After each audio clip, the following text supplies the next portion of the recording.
Are you all kind of running your own businesses, startups, or what's kind of your interest in the topic? Startup. Same. Okay, very homogeneous crowd here. Then with regards to the business, let me just start very briefly by introducing myself. I'm Daniel. I do growth and data analytics consulting for like scale-ups and SMEs here in Australia. And I'm going to tell you a little bit about what I typically do with those businesses in order to better leverage data, automation, etc., to grow their customer base. A lot of what I'm going to be talking about today is also applicable, of course, to earlier stage startups, because we're going to be talking a lot about kind of testing and lean startup applied to marketing and growth, etc., term that you are for sure all familiar with. Now let's dig right in. So in my perspective, there's really three primary pillars to growth from a marketing perspective. Yeah? Of course, there's a lot more to it, like product, etc. But from a marketing perspective, there's three primary pillars. One, you really need to be good at analytics. You need to understand your customers, where you're spending your money, etc. Yeah? Because what is underlying all those growth experiments that we want to be running? Analytics. Because I can run experiments, if I can measure them, I'm going to not have a good time. Now, personalization, another huge topic. Yeah? Personalization is like hyper important, and I'm not talking about like Dear Daniel personalization. Everyone is doing that, but I'm talking about like really hyper personalization, delivering an individual experience for every single customer that you have effectively. And then finally, you obviously want to automate all of those elements at some point after you have proven that they're viable. Yeah? So don't start with the automation, but first experiment, test, prove that the path that you're going down with your kind of growth strategies is the right one, then automate. And in each of these topics, of course, we have like a couple of subtopics like testing, attribution, behavior, etc. And I'm going to dive into each of these in a little bit more detail as well. If I do speak too fast or something, which can happen, please let me know.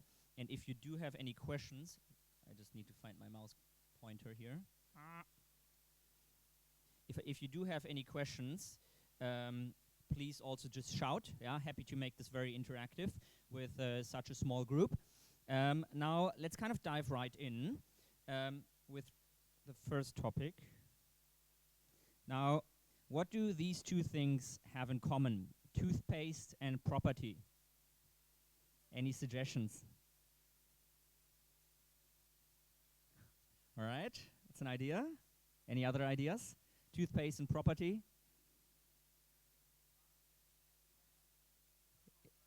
Yeah, yeah, true. Well, they in this context that I'm trying to give you an example for, they don't have that much in common, but they make a great example, which they have in common. So what I want to talk to you about here is something that's called like how much involvement your customer has with a purchase decision. Yeah, and think about you go to Woolies to buy some toothpaste. Yeah, buying toothpaste is usually a decision that has very little customer involvement. Why? Because it's quite like a cheap product. Yeah, you buy it quite regularly, and you're not really emotionally attached to your toothpaste. I mean, at least I'm not. I don't know about you guys, but that's what it makes kind of a low involvement product. Yeah, so something that people are comfortable with kind of buying like on a cheap price, regular basis, they have experience with it, etc. Yeah, they don't really think about what they're buying. Yeah? So if I go to Woolies and I see brand A and brand B next to each other and one is on sale, I'm probably going to buy the sale one. Yeah? What does that mean? My purchase decision was influenced by really that very last interaction that I had with the product. Yeah? In the store, I saw a sale that I didn't know about before, and I switched my purchase decision because of that sale. Yeah? So that was like kind of the very last interaction I had with the product. However, if you think about property, that is what I would call kind of a high involvement product. Why? Because A, it's probably like the biggest financial transaction you're going to make in your life. Yeah? So a lot is at stake. And B, it is also kind of has quite a bit of emotional involvement usually. Yeah? Like buying, selling a house is like an emotional decision for many people as well. So you're going to be very involved in with this purchase or the sell decision. You're going to be like researching who's the best real estate agent, what's the best area to live in. You're going to be like Googling, and you're not going to just like, oh, this house is on discount, so I'm going to buy that one instead. Yeah. So that's not how you're going to be approaching this purchase. So this is kind of important to keep in mind while you're thinking about your marketing funnel and your growth funnel. Yeah. Think about your product and think about, is your product kind of like a pricey kind of product, an expensive product for the people that are buying this? Is your product kind of emotionally, is this something that people are emotionally attached to, that where emotion makes a big impact on their purchase decision? And the reason that I'm saying this is that most analytics tools, or I would say even all analytics tools, by default only go for last click attribution. So they only look at the very last interaction that your customer had with any kind of marketing or advertising channel. And if you think about that, that is actually really, really wrong, right? Because unless your product is toothpaste, this is not going to give you an accurate picture about kind of all that research and interactions that your customers had with your product, with your site, with the different marketing channels. Think about it this way, yeah? So you may have some stuff like someone coming onto your website as a direct visitor and purchasing something. Well, that's awesome, I didn't spend anything on marketing, but since they had multiple interactions with that person, with your product and your site before, you're neglecting all those kind of paid acquisition that you have done beforehand. Yeah? All those interactions that people had beforehand. Let's say, for example, content marketing, which is usually very much earlier in the funnel than, let's say, search engine marketing. Yeah? Social media marketing is earlier in the funnel, more like in an inspiration level, research area, than kind of paid search or SEO even. Yeah? So this is kind of really important to kind of keep in mind. What you also have to keep in mind, of course, we are now talking about offline products, but let's look at this example. One of our favorite software products in this room, I would guess, and Uber Eats.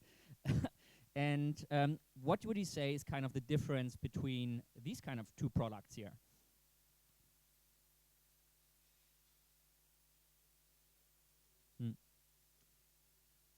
Yeah. And we have also got one B2C and one B2B customer here, right? Because, of course, anyone who is running a B2B or enterprise sales business? Yeah, okay, well, I would have just said, well, I can skip the rest then. But basically, B2B and enterprise sales are, of course, similar but very different with regards to what you need to look at when you're looking at your customer journey, because oftentimes, the person that's actually using your product is a very different person than has a decision-making power to actually buy it. And the person that has a decision-making power to buy it doesn't necessarily have the budget to buy it, because that budget decision, again, is made by someone else. Yeah? So that's something that you, for example, want to keep in mind when you're looking at growth from a B2B perspective. Yeah? Who are you actually marketing to? Are you marketing to the user? Are you marketing to the decision maker, or are you marketing to the person that has the budget? Yeah? Ideally, of course, you need to kind of build up that advocacy within the company, but again, it's like a whole other beast, whole more complex beast, because you suddenly have like 3 different personas that you need to take into account when you're marketing. And now, what's challenging about Uber Eats? Well, Uber Eats, I of course have like a lot of offline interaction as well. Think about it, like how the driver is behaving, dressed, etc. All that is part of the product experience, and again, also another reason why product as a whole is so important about growth. But you also have a lot of offline advertising that they do. Like, remember, like giving out flyers, having like all these subway ads, etc. And offline advertising, kind of by default, is usually a lot more difficult to track and analyze. I mean, there are, of course, ways around that. Like, think about voucher codes and so on, that you can also track the contribution of your offline channels. And you have to track the contribution of your offline channels if you want to get an accurate picture into how each of your kind of marketing channels is contributing to your user acquisition. Now, ultimately, you really want to understand where your customers are coming from. Yeah, which channels are they touching? How are they getting to your site? And you also want to understand, and this is very important, how are cohorts from different channels differing in their behavior on your site? Yeah. So one example that I really like to give in this context is that when I was working as head of growth and data insights at Sellable, which is a prop tech startup here in Sydney, I was always looking at not only, well, how expensive is it for me to acquire these customers, but how do they kind of behave on the product, and do they actually convert down the line? Yeah? So one very cheap channel for us to acquire customers was offering a free home valuation. Yeah? Very cheap compared to like some of the other channels. But the quality of the leads that we got through those was really, really bad. So ultimately, for example, it was better for us to use like more expensive channels, like targeting people that were searching for bridging loans, etc. More expensive, but a lot better targeted, a lot better, higher quality leads with a lot of higher conversion rate. Yeah? So you will want to look at how do cohorts from different sources, not only from Times, but from different sources, behave on your site. Yeah? And how do maybe even the features differ that they're using in your product. Yeah? And you want to align that with the customer personas that I hope you've all set up and defined about who you're actually targeting and which benefits are these people deriving from your product. And you want to make sure and check that those assumptions are actually correct. Yeah? Do the behaviors that people exhibit on your site match what you expected based on your customer personas that you have defined? Yeah? And one of the things around behavior that I really, really like is this 7 friends in 10 days. Anyone know which kind of famous social network may have coined that KPI/phrase? Yes, of course. Which other famous social network is there, right? No, Facebook, yes, exactly. I mean, Twitter had a very similar KPI that they were working towards. But based on measuring all the behavior that people exhibited on their sites and looking at cohorts from people that were, for example, churning and people that were not churning, yeah, from the product, churning, i.e. stopped using it, they identified a very strong correlation between people that got 7 friends in the first 10 days of joining the platform, basically became users for life. Yeah? So that is a correlation that they identified by tracking the behavior of people and then looking at, well, now let's look at who are our power users, how does their behavior differ from the people that are not power users, or how does their behavior differ from the people that stop using the product. Yeah?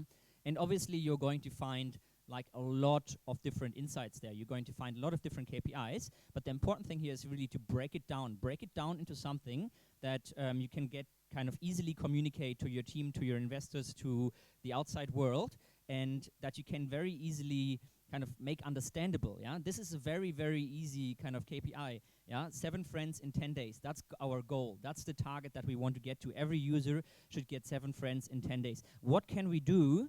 What features can we introduce to make this happen? Can we offer friend suggestions? Can we offer contact uploads? Can we offer XYZ? Yeah? What features can we use to drive better retention? Yeah? Because that's what this actually means, right? The underlying KPI here is retention. Retention was like critically important for them because if the network doesn't stay on the platform, you're not going to have any funny cat videos on your newsfeed anymore. So you're not going to stay on the platform either. Yeah? By having at least 7 friends, there's always fresh content in your newsfeed, which makes you coming back. Yeah? So identify your kind of 7 friends in 10 days goal KPI and work towards that, and identify how do you get your kind of users to stay, or even if that's more relevant, for example, for you, how does certain behavior drive monetization for you? How does certain behavior drive referrals for you, etc.? Now, with regards to kind of analytics itself, the one thing that is really important and surprisingly often neglected is kind of that phase 1, actually defining what do you want to measure and why do you want to measure this. Yeah? So you need to be really clear about what are the KPIs that are important for you, and usually that's going to be your revenue, of course, but then there are other drivers for revenue. Yeah, so there is like, of course, you have like acquisition and activation, which I'm going to skip in this context, but there are drivers like, do you keep people on the platform? Retention. Yeah, there's how well are you able to monetize your users? If you are running an e-commerce store, for example, that's like your average order value, etc. And do you drive kind of organic referrals? Yeah? Again, all of this comes down to, can you make money with the business? Yeah? And define what KPIs for your business kind of reflect this very well. And in this context, really be aware of vanity KPIs. So don't set up KPIs that are like, oh, our cumulative number of new users per week. Yeah, because that KPI is only going to go into one direction. It's only going to go up. Yeah, obviously, because I'm like even ignoring churn because I'm just looking at new users. Yeah, so this is maybe a KPI that you can show to your investors, but that is not a KPI that you want to use to kind of run your business and steer your business. Yeah? When you're defining your KPIs, you want to define KPIs that are kind of actually painful for you to look at. Yeah, you want to define those that are going to early warn you and identify problems for you. And I really like kind of the Pirate Metrics R funnel for that, because it really kind of forces you, okay, do I have a KPI that's covering acquisition? Do I have a KPI that's covering activation? Do I have a KPI that's covering retention, etc., etc., etc. Yeah. So really think about what you need to look at the numbers. Yeah. Second, based on this, you will want to define, in order to answer these questions, what do I actually need to track on my site? Yeah, obviously, you need to track your conversion events. What other events do you need to track on your site? And of course, you also need to track where your people are coming from, which channels they are coming from. Oops, that was a little bit early. And you want to identify any other behavior that may be relevant for you to identify those kind of growth drivers, like we saw in the Facebook example here. And then finally, you can leverage all that data to test and experiment. Yeah? And I'm going to go a little bit deeper into experimentation and testing in a little bit. But that's basically your 3-step, very easy process to go through. And really the kind of number 1 and number 2 are the ones that are the most effort, really cutting down your number of KPIs.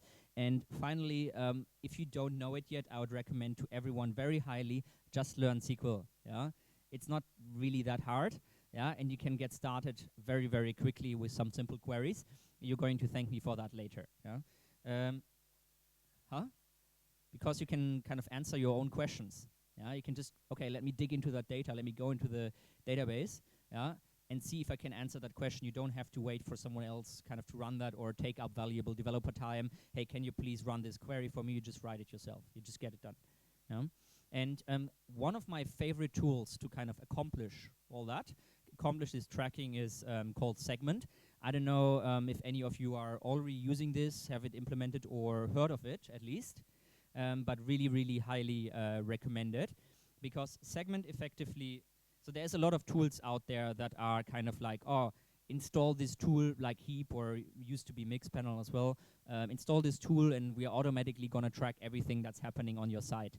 Very convenient, but then you get kind of like an overload of data and you kind of get a little bit lost in it. With Segment, you actually have to go and really define, what are we tracking? What is the event that we are tracking here? What are the attributes that we are sending through with this event? How is this going to be useful for me later on? And the other really cool thing with Segment is that Segment effectively is like Google Tag Manager on steroids.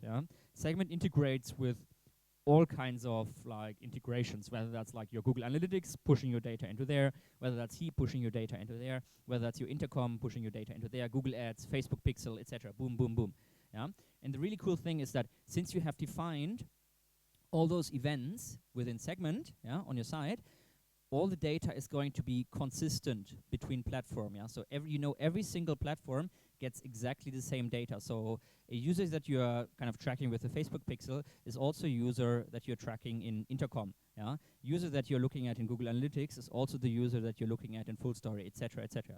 So you've got consistent data, and they have a lot of kind of standard attributes defined for like different use cases, whether it's B2B, e-com, etc.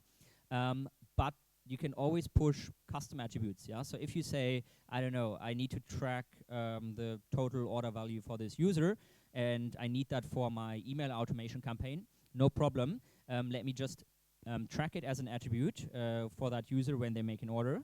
And then that data is automatically pushed to, let's say, Vero, Autopilot, or whatever kind of email automation tool you're using. The other really nice thing about Segment is that Segment actually takes data and pushes it into a data warehouse of your choice. Yeah, that can be Postgres, MySQL, Redshift, whatever. But it makes that data available to you. Yeah, so your data isn't locked into kind of a random third-party analytics platform, but you can run your own queries on that data, and you can take that data and, let's say, connect it with the data that you have collected about your user in the backend. Yeah, one of, in my opinion, the most powerful features of Segment, that I can take that data that they are tracking on my website and say, well, okay, now I have this user 1234. Let me look at the database for that's like running the backend, and let me see what kind of I've tracked in the backend, what I've attached, kind of the information that I've attached to that user in the backend. Yeah, and combining all those different data sources. And the other cool thing is that it also pulls data from, let's say, for example, SendGrid, Facebook, Google Ads, and pushes it into the data warehouse as well. So now I can take data like ad spend from Google Ads and combine that with my website visitor data, and suddenly, boom, I have like a really useful attribution model that tells me exactly, based on each channel, how much have I spent on that channel, how many users have I acquired, converted, etc. Yeah? Again, also connects with your CRM system, Salesforce, HubSpot, etc. Like it's it's a lot of work to set up. Yeah, I don't want to lie to you there. It's a lot of work, but once you set it up, it's like really, really useful. And if you decide to kind of implement Segment, kind of start small, yeah, just kind of get the basics running and then expand from there, because that's what often happens, is that you kind of want to track everything at once, but just start with the basics, get it running, and then kind of expand from there, get it live. And the other tool that's really, really cool is Metabase here. You can see that in the corner over here. This is a like free tool to actually take that data that you have in the database and visualize it for you. Yeah, just kind of like a nice dashboarding solution, because another thing that's really important for you is that you want your data to be transparent. Yeah, take a screen, a spare screen, put it in your office on your desk, and just have your kind of your core dashboard of the KPIs that you have defined earlier visible there at all times for your entire team. Yeah, and Metabase, very easy to set up. You had a question? Mm-hmm. Yeah, of course. Yeah, so basically what happens with SendGrid, for example, whenever you're sending an email, there's already like a unique ID from SendGrid attached to that email, but you of course also have the email address. So any data that you send out from SendGrid, you can send to Segment, which pushes it into your database. Yeah, so SendGrid basically tracks into like a webhook. I mean, that's a technical explanation, which Segment provides, and then pushes it into the database. So for every email that you send out, you're going to have like, okay, this person clicked on it, this person opened it, this person bounced, this person reported as spam, whatever, this person unsubscribed, and on an individual level. Yeah, and then let's say you're either using email addresses or you're using like custom IDs to match up people. You say like, well, this email address that kind of unsubscribed or whatever, I already have in my database, or that person that clicked on it, I already have in my database, or that person opened it but didn't click on it, so let's kind of send them another email to kind of remind them that they still need to convert for me. Yeah. Yeah. Mhm.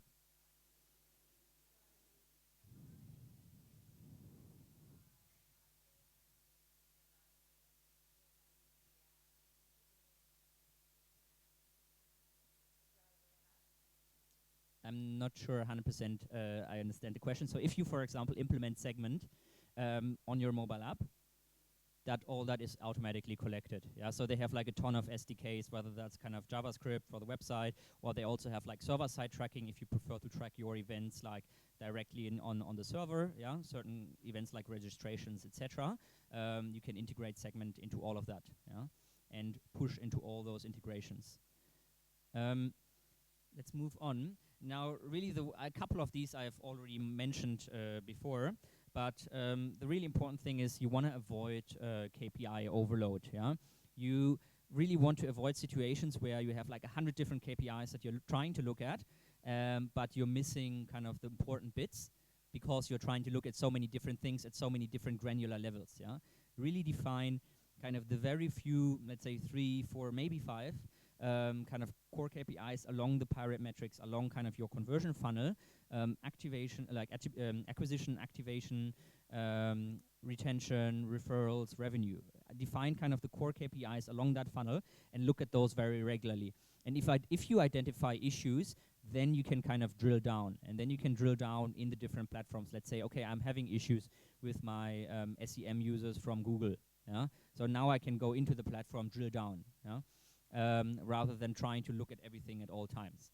The other thing is, I already mentioned this, avoid vanity metrics at all costs, because it's not going to be helpful for you to run the business. And do make sure that you're transparent about all the data, yeah? Because all your team needs to understand where the business is standing at right now.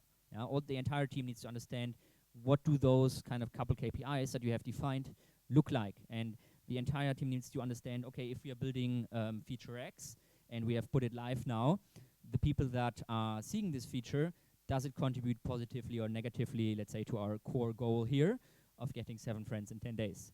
Yeah, yes or no? So you will always want to not only test like growth and marketing channels, but you will always want to test product features as well. Don't roll it out to the entire user base immediately, but just roll it out to kind of a cohort, and then look at how that cohort's behavior differentiates from kind of the baseline. That's what I basically mean by cohorts. Yeah, cohorts are often, people think about it like just on a time base. Yeah, just like, okay, let's look at this week's cohort versus next week's cohorts, etc., which is very important and very easy to do as well. But also think about cohorts on like product feature sets that they are seeing. Think about cohorts as kind of what channel and source are they coming from. Think about cohorts about personas. How do different personas differentiate and how they're using the product? Yeah. Think about cohorts as, okay, a cohort of churned users. Think about cohorts as like cohort of power users, however you define that, etc. Yeah, and look at how their behavior interactions differentiate. And I already mentioned this as well, like super useful tool in my opinion. Now, with regards to testing, one thing that I often see or hear is basically people are saying like, hey, you know, we do A/B testing. Yeah, we have kind of Google Optimize implemented, and we are regularly testing if, I don't know, blue or orange or purple or whatever is a better color for this button. Yeah, so well done. Yeah, I mean, the impact of these kind of experiments and tests is basically minimal. Yeah, think about it. You don't want to run experiments that have like minimal impact on your business. Yeah, I mean, if you have millions of visitors, sure, test if the orange button works better than the blue one. But if you're starting out with a small business, it's going to be very, very hard for you to actually get the traffic and the number of conversions that you're going to get meaningful results for these kind of experiments. Yeah, you need to run big impact experiments. Yeah, you need to run experiments like identifying like a completely new channel. Let's say you're like advertising to like a youth audience, and like your Snapchat channel is working like crazy, like working really, really well.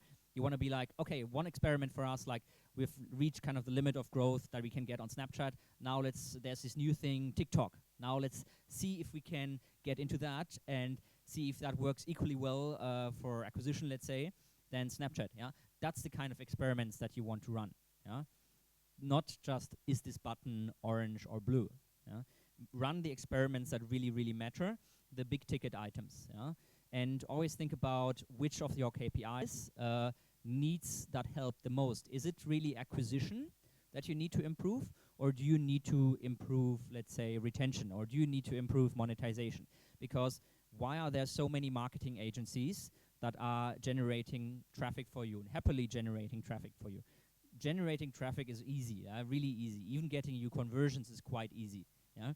What is really, really hard is getting the users to stick around after they've converted and actually monetizing the users, yeah? And getting them to refer friends. Because to get traffic, you don't need a good product. Yeah? To get people to convert, you don't need a good product. But to get them to stick around, you do. Yeah? And that's what makes it really, really hard.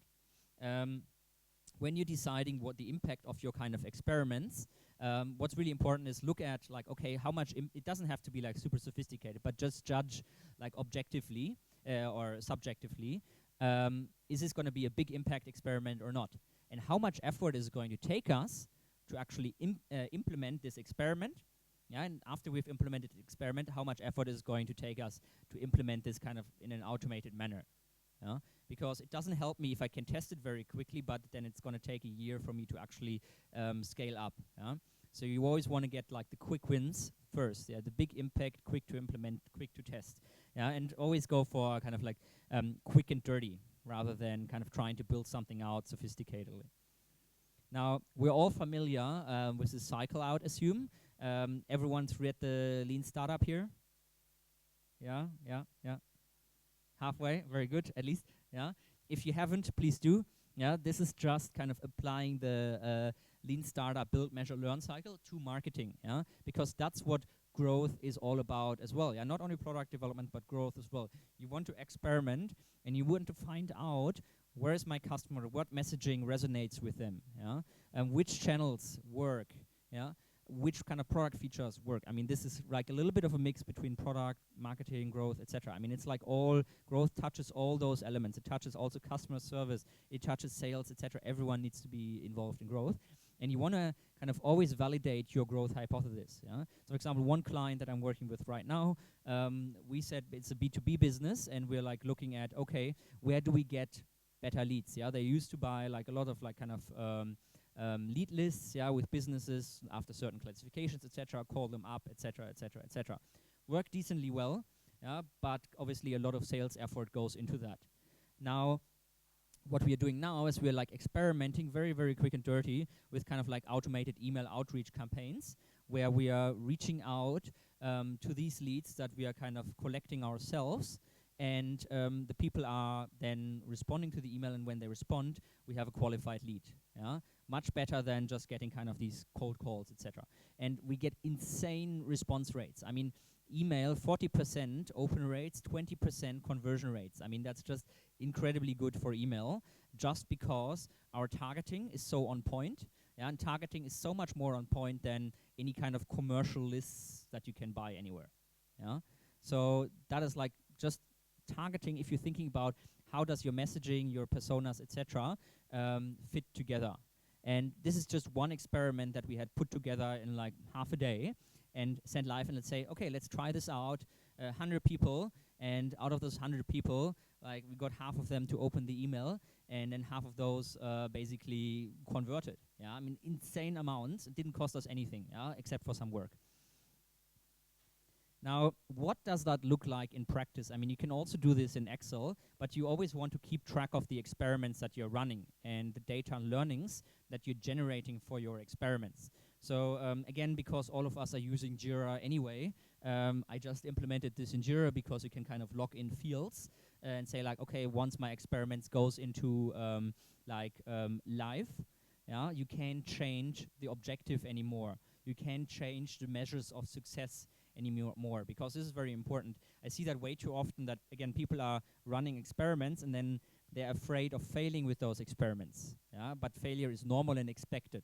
Yeah? So what they do is they say, okay, we're running this experiment and our goal is 100, our goal is 50, our goal is 20. Hey, we got 25. It was a huge success. But you're robbing yourself of a learning opportunity if you do that, right? Because you're suddenly saying like, well, this worked out just as expected, instead of, well, it didn't work, why? Yeah, and that is the important question. You want to answer the question, why did it work or why didn't it work? Yeah? And this is basically just splitting all those elements out into like, okay, what's my hypothesis? Yeah, this is just like a statement. And then what's the rationale behind that hypothesis? Then how do I implement that test? What stage am I trying to improve here with that test? What was the results and what was the learning? And here again, I have like my kind of prioritization scores as well. Yeah.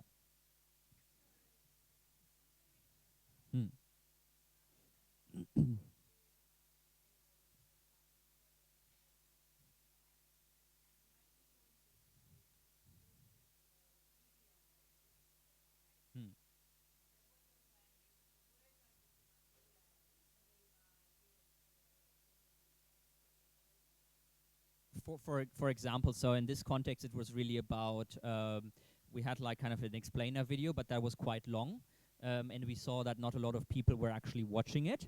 So I was like, okay, let's see if we just take the kind of written USPs in text form, which we had later on, and just take them earlier.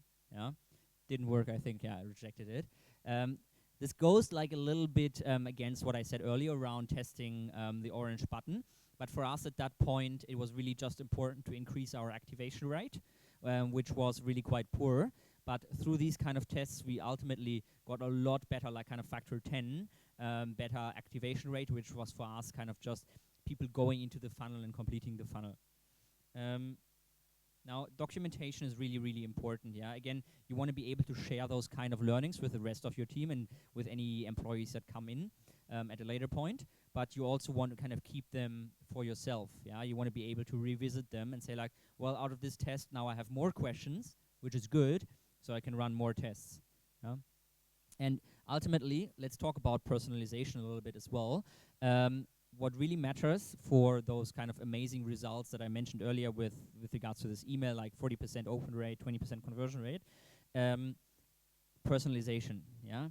You need to be a lot more personalized than just saying like, dear Daniel, in your emails, because again, everyone can do that, but you want to take into account personalizing like with demographics, personalizing with like user location, etc. So for example, you can do this even for retargeting, yeah? If there's someone that's like, we use at Sellable, we used to have like different demographics. Yeah, let's say kind of retirees, young families with children, etc. So if you're a retiree, you're going to see like an ad with older people.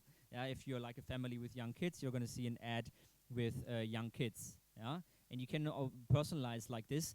Obviously, everywhere you can personalize this in your retargeting in your one-on-one communication channels. And I'll get to that in a second. You can personalize this like this on your website, etc.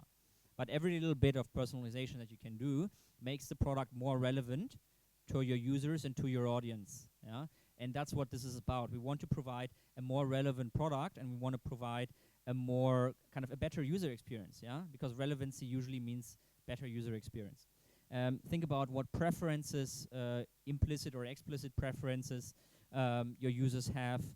Think about kind of what product features they are using, what benefits of the product they're using, how are they behaving, interacting with that product, and finally think about how that aligns with the customer personas that you have defined, and how you could maybe adjust your messaging based on your customer personas, one of the very big ones.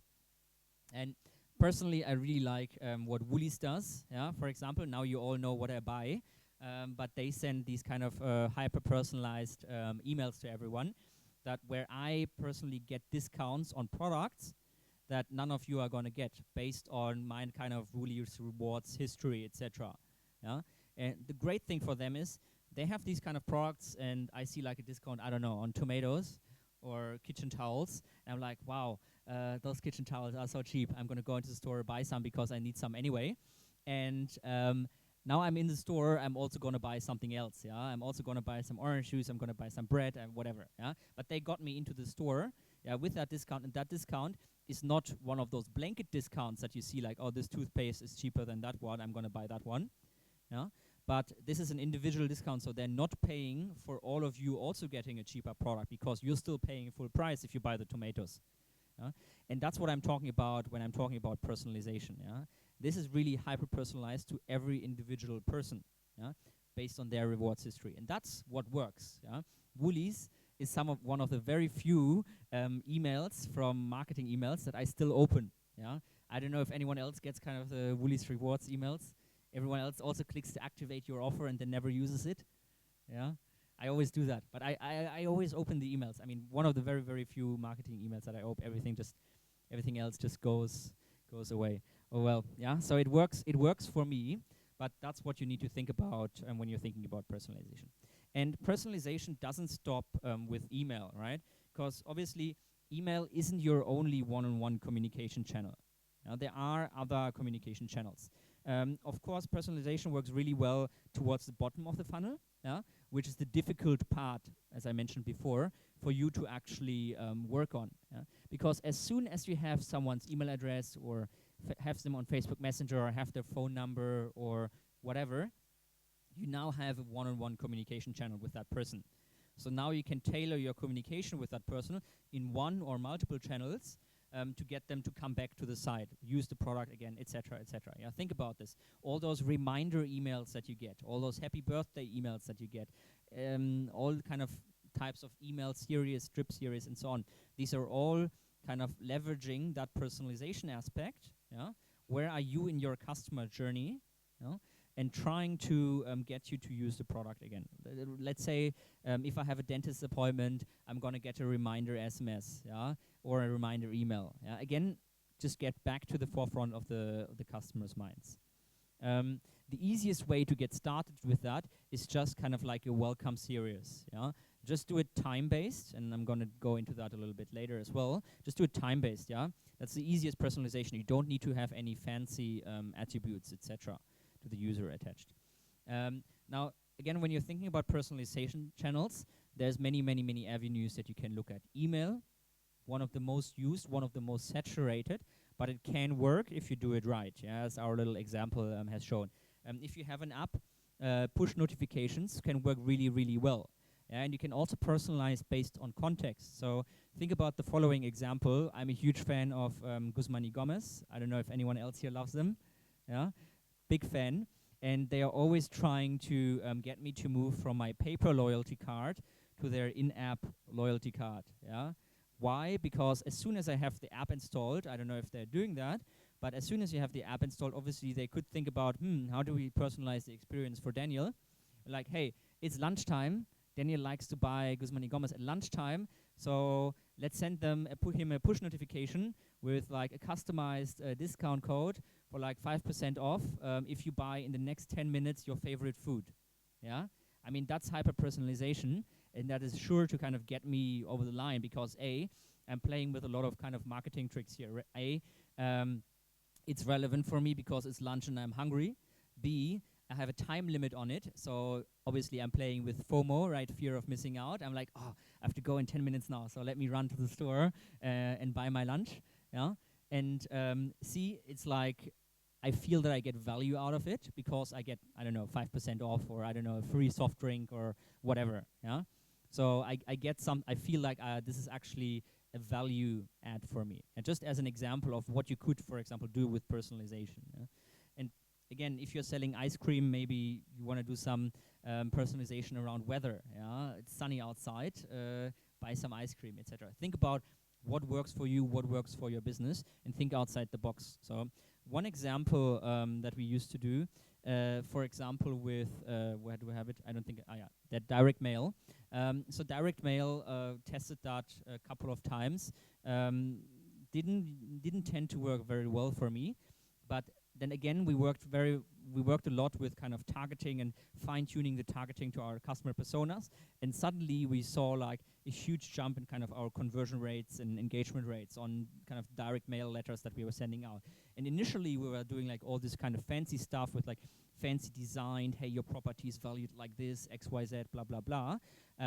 But then in the end, we just went with like simple paper, printed on the office printer, folded into normal A4 envelopes, and sent that out instead for our tests. Yeah, much cheaper, much quicker than like kind of having something professionally printed, and actually delivered better results due to better targeting.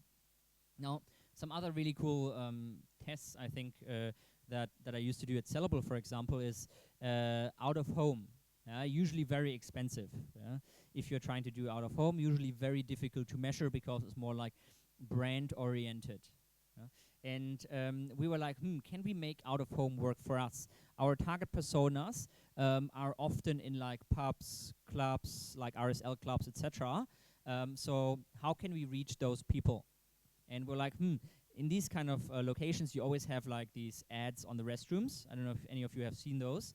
That are usually like health-oriented or public services-oriented, etc. We're like, what happens if we try to put our ad on there, like on property? And we did. We tried it out. It was very cheap, actually, to test this out for like a lot of different venues. We tried like shopping malls, pubs. We tried like RSL clubs and so on. And we're like, our voice, like our tone of voice, has to be like a little bit cheeky to kind of fit that environment. And how do we actually track conversions from this ad now? because that's what matters. That's what's important for us. And you have to think about what was a qualified lead for us at Sellable. It's a person where we have an address and a phone number. So our call to action on this ad was, do you want to know? So it was like, this loo is worth $200,000, yeah, because we're in Sydney. How much is your loo worth? Yeah, text your address to this phone number, and then you would get like an automated valuation for your property based on that, which is kind of a little bit cheeky, like a little bit funny. Maybe not that funny because none of you laughed, but hey, it was worth a try. And it gets us the two things that we need. It gets us the address and it gets us the phone number. And for the phone number even, it's like a mobile phone number because you just texted us from it. So it's kind of a validated phone number which can receive SMS, which will be important later. Yeah. And as soon as we had this phone number, you got your automated valuation, which was like kind of a novel way for people to receive this valuation, because getting a valuation for a property it's not anything new. You can get the same valuation on like REA, on Domain, on whatever, like everyone does that.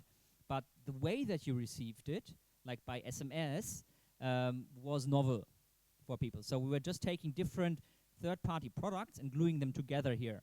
Yeah, we're taking Twilio for SMS. We were taking like Google Maps to parse the address, and we're taking RP data for the valuation, and just send that back to people.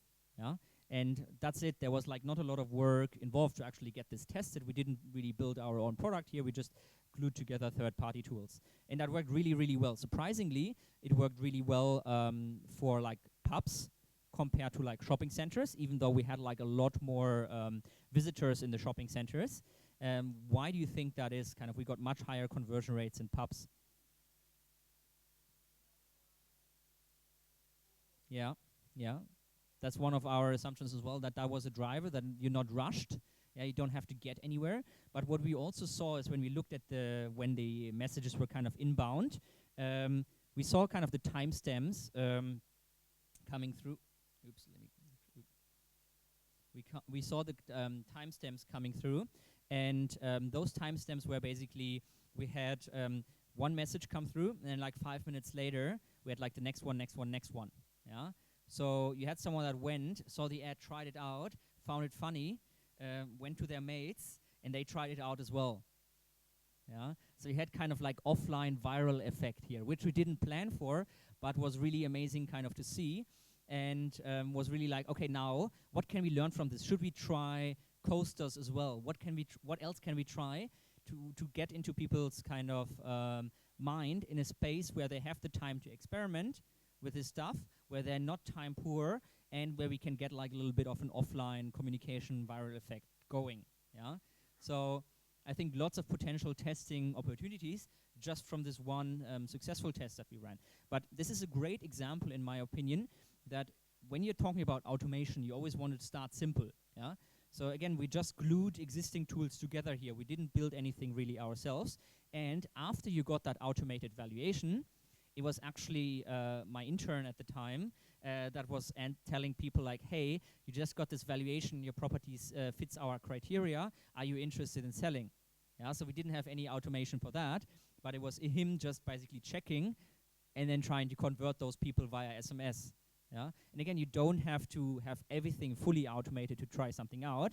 Yeah, when it works, then you can think about automation, and then you can say like, okay, now I need to have like a decision tree, and I need to send them an automated question, and then if they say yes, and I need to pass, okay, yes, yeah, no, whatever people could be saying, yeah, it makes it a lot more complex. But now, if you just have an intern that can answer people, just do that. Yeah? Same thing, we try to then take this experiment and say, okay, this worked really well for SMS. Let's try this with Facebook Messenger. Yeah, on actually digital ad. Let's take this offline experiment and make it digital, where we're showing like people digital ads, and they kind of click on the ad and they go into like a Facebook bot, blah, blah, blah. Same process. But we didn't want to kind of spend time like doing this like Facebook implementation, etc. So basically what happened, these ads were only live during business hours. And then again, when someone clicked on it and said like put in their address, it was the intern that typed off the address into our SMS tool, got the valuation, and then pasted it back. Yeah. But again, like, keep it simple to experiment, and once it works, then you can invest the effort in kind of automating it. And then finally, one of the most important things in my mind about automation is that you will want to skip edge cases. Yeah, I mean, so much effort goes into like building out stuff and automations and funnels and flows for edge cases. In my opinion, that's all wasted effort. Why? Because think about the 80-20 rule. Yeah, kind of 20% of your effort are going to deliver 80% of the outcome for you, 80% of the impact, and then the rest of 80% of the effort you're going to invest into getting 20% of the outcome to get it perfect. But I would personally rather, instead of having one time 100%, I'd rather have 5 times 80%, so 400% outcome. Yeah. So think about it that way. You would rather have 5 times 80% outcome than 1 time 100%, because 400 is bigger than 100. Yeah. If you just mathematically. Yeah. So skip the edge cases and invest that time into something that's kind of more valuable, but make sure, of course, that you're failing gracefully. Yeah. I mean, you don't want to send people emails with like placeholders or whatever. Just don't send the email then. And then either handle it manually or just ignore it. And when you're doing like automation, use existing tools. I mean, email is one of the easiest things to automate with all the great tools that are out there. Like whether that's Vero, whether that's Autopilot, like a Sydney startup here, whether that's like any of the myriad of other kind of solutions. Even SendGrid does kind of time-based automations now. Like very, very easy to automate. Very good. Very easy to get started on, especially if you have already implemented segment, because segment is just going to push the attributes that you need for automation into whatever tool that you want to use. Yeah. So if you have implemented segment, email automation is going to be really easy for you, whether that's time-based or based on like order values or last order date or whatever. The next step is kind of like, I think coming is like all these chatbots on Facebook Messenger, etc., like Chat Fuel and so on, becomes easier and easier to automate. But then also think about what other channels there are, like WhatsApp, SMS, Twilio, and so on. Yeah, think about where is your customer and which channel works in which context. SMS worked so really well on the restroom because we were thinking, hey, everyone has their phone with them. You're probably using it at that point in time. There's no really any channel switching that I need to do. Yeah, channel switching is one of the biggest barriers that you can have. You're sending an email, and now you have them click a link and go to your website. Yeah, so switching channels. You want to always avoid that if you can. Yeah, so when I'm sending emails, I'm usually trying to call to action, respond to this email rather than click this button. Why? Because you're staying within that same channel. Yeah. Mm-hmm.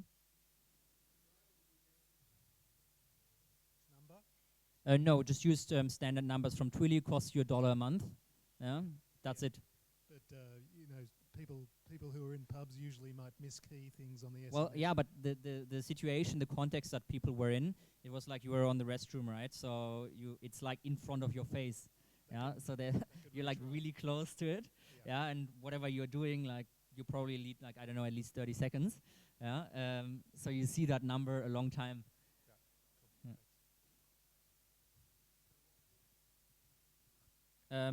That specific experiment was for Sellable, which is like a kind of home buying service where you kind of got a guaranteed valuation for your property when you wanted to sell. Yeah.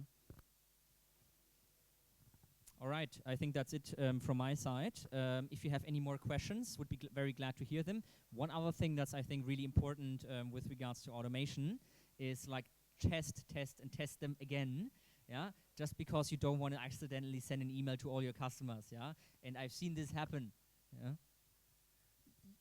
From the B2B side, interesting channels that you've seen done on B2B other than email and so on. Is there anything like that you can do in terms of automation of the LinkedIn messaging or anything like that? Oh, absolutely.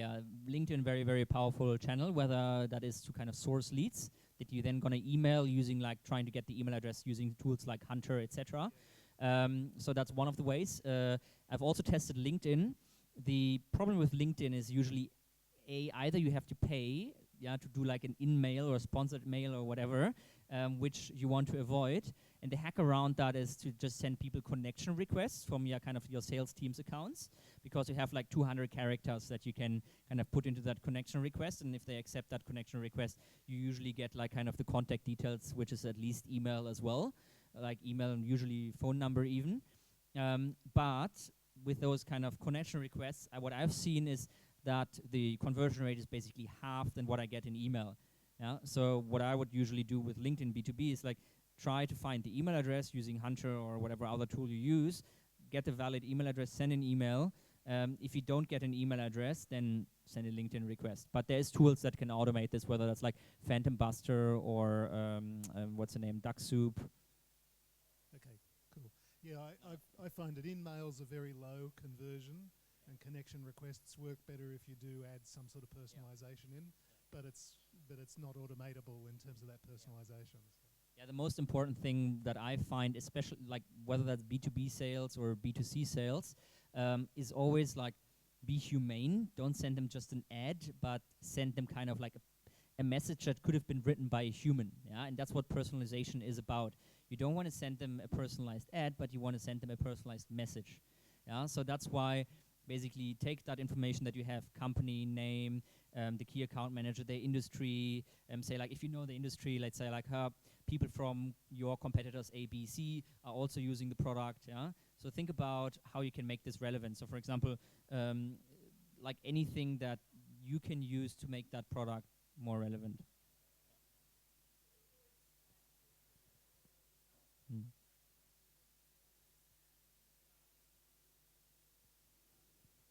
Yeah, absolutely. So one of the things that you need to keep in mind, kind of this cold email outreach, that's something that you'd probably be able to do for B2B, but that you couldn't do for B2C, right? So I think like email is something that's better for B2B. If you're looking at B2C, you will want people to actually give you the email address, right?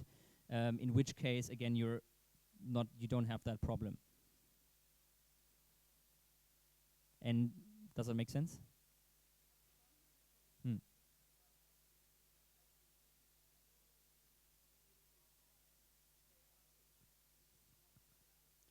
I mean, the few things that I can say is like just keep it plain text, yeah, no images, etc. Just a written message that could as well be sent from your Outlook account, and then don't send everything at once, but like send it like over time. And there's like tons of tools out there.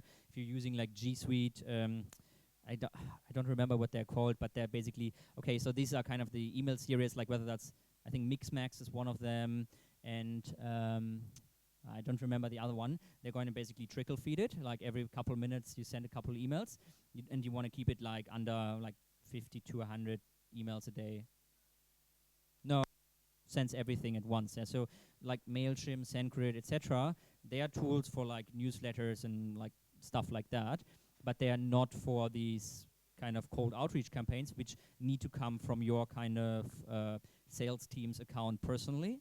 Yeah, so from individual accounts, you don't want to send emails from like, I don't know, help at XYZ. Mm. That's your name or?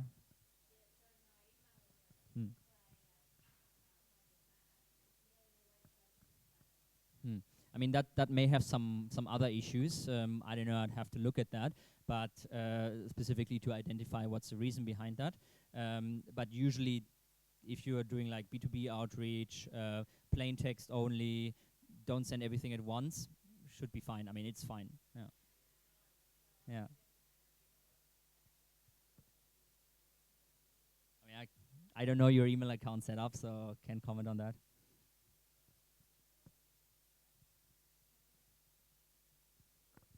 Cool. Let's thank Daniel.